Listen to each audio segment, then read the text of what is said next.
Welcome back, Phil 301, Dr. K here.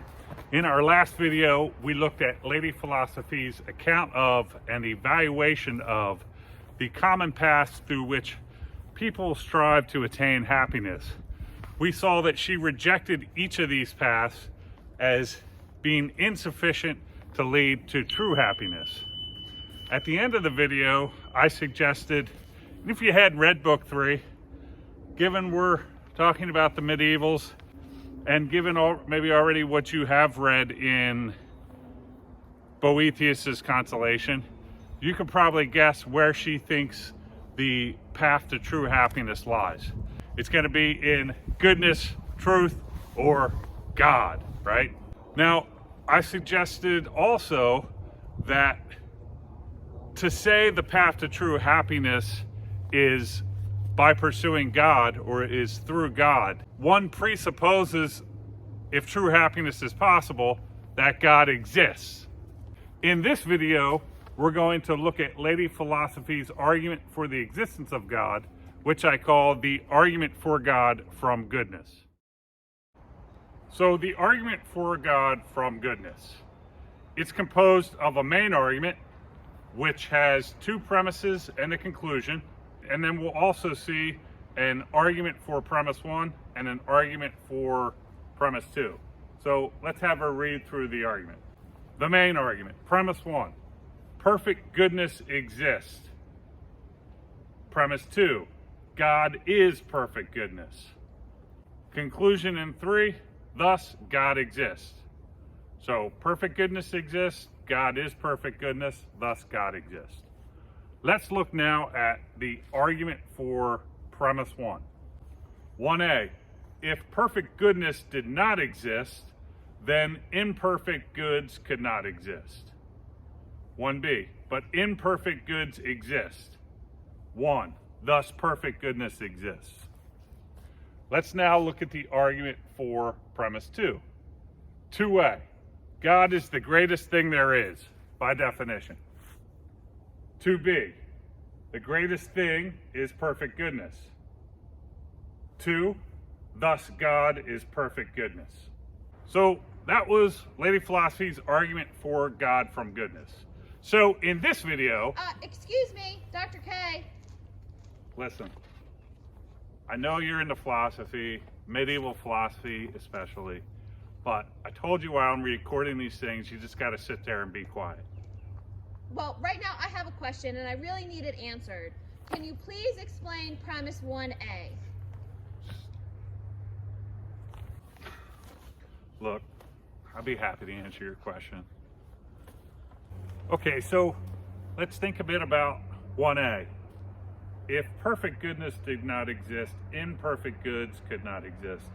What might Lady Philosophy mean by this? How might she or anyone argue for or explain this? Let's think first about what a perfect good would be and what an imperfect good will be.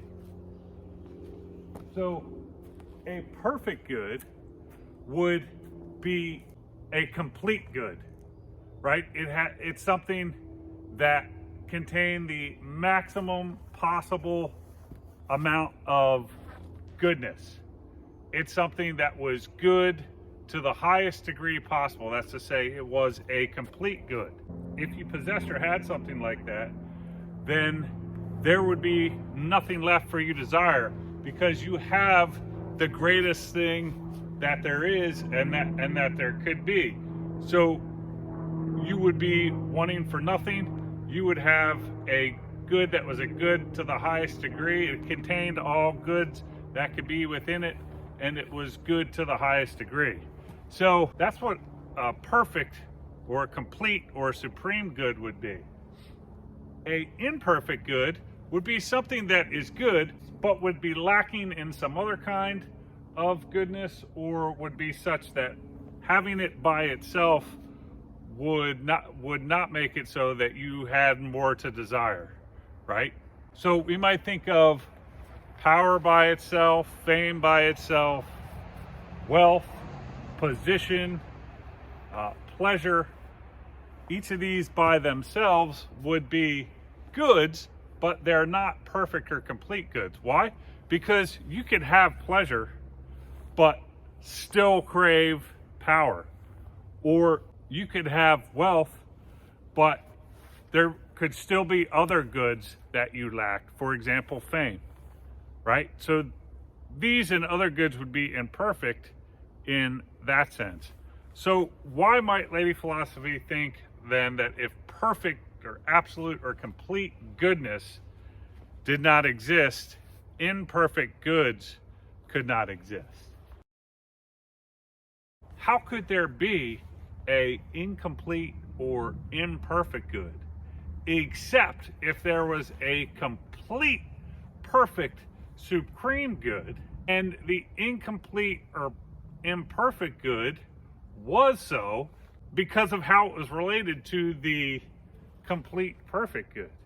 It shares somewhat in some of the things that the complete or perfect good has, but it still leaves some goodness out, right? So in order for there to be an incomplete or perfect good, there has to be a complete or perfect good to which it stands in a deficiency relation, right?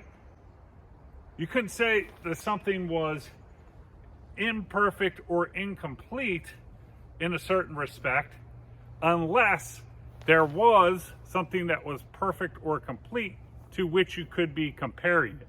So perhaps Lady Philosophy, Boethius have that in mind, and that might be a way that they might argue for premise 1A. So, does that answer your question? Well, I think that answer is insufficient in a number of ways, but I'll take it for now. Enough of what I think about the argument for God from goodness, and enough questions to me about what it means.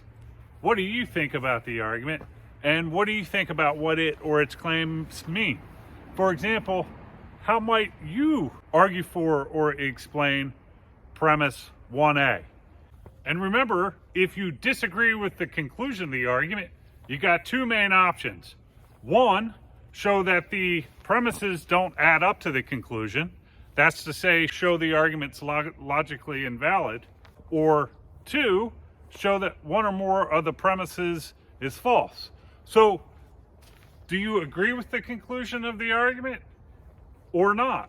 And if not, then is the argument invalid, or which premise is false? I'd like to hear your thoughts on any of this in the comments below. So in this video, we looked at Lady Philosophy's argument for God from goodness. In the next video, we're going to look at her argument that true happiness is found in God. I'll see you in the next video. Dr. K out.